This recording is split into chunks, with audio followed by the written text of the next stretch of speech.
tonight.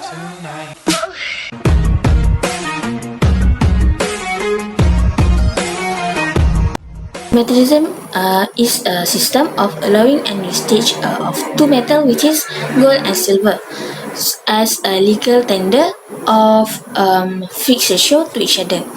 So in US, the conversion of currency, 1 dunch of gold can worth 15 dunch of silver.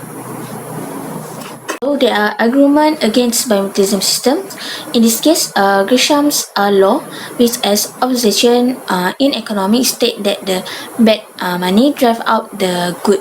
So more exactly, like if coin containing metals of different value but have the same value as a legal tender, so the coins that compose of the cheaper metal will be used for payment, while those that made of more expensive metal will export and tend to disappear from circulation.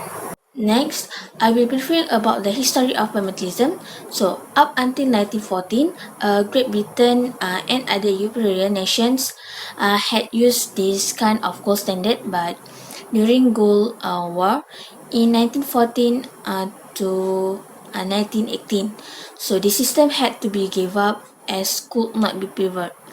So suddenly in April 1925, Britain was revived a different type of gold standard system.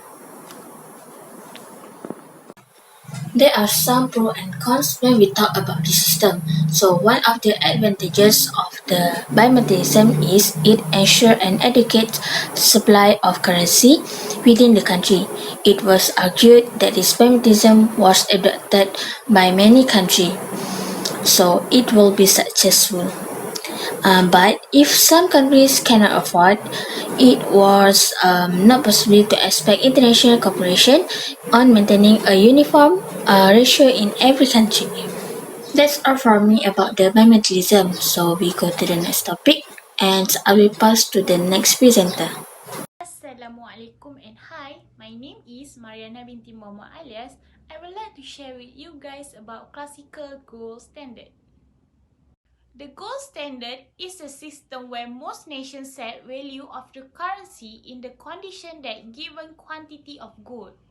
Other than that, gold coins circulated as domestic currency, the composition of which varies from country to country. And lastly, local currency were easily exchangeable to gold at a flat rate, which gold imports or export were not limited. For example number 1.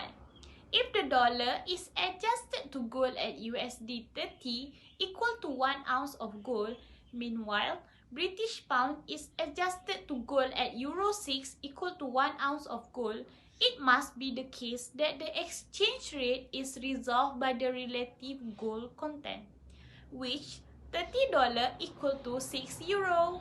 Example number 2.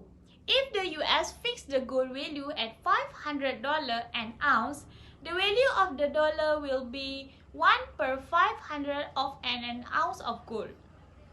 The advantage of classical gold standard is international trade. The offering of stable currency pattern will create a certainty for global trade. While the disadvantage is inflation of economy, where in the rest of the world, a country might not be able to separate its economy from misery or rising prices. Other than that, unemployment, where the procedure of adaptation for a state with a shortage in debt payment can be slow and arduous whenever there is a rise in unemployment of people or a decrease in the stage of economic growth. Okay, that's all from me. Thank you. Okay, next is about interwar. What is interwar?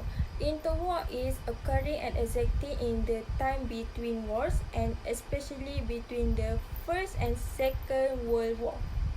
Okay, so how it happened? Interwar period was the period between First World War on 11 November 1918 and the beginning of two Second World War on 1 September 1939. The onset of the Great Depression in 1929 undoubtedly had an astronomical effect on the global economy during the later years of the interwar period. American credit dispute with the United States stock market crashed in October 1929, severely hurting European businesses and causing a drastic rise in unemployment. Okay, so one example of interwar is the Bretton Woods system. The Bretton Woods system is a set of unified rules and policy that provided the framework necessary to create a fixed international currency exchange rate. Essentially, the agreement called for the newly created IMF to determine the fixed rate of exchange for currencies around the world. There was a high level of agreement among the powerful nations that failed to coordinate exchange rate during the interwar period. This facilitated the decision reached by the Bretton Woods Conference.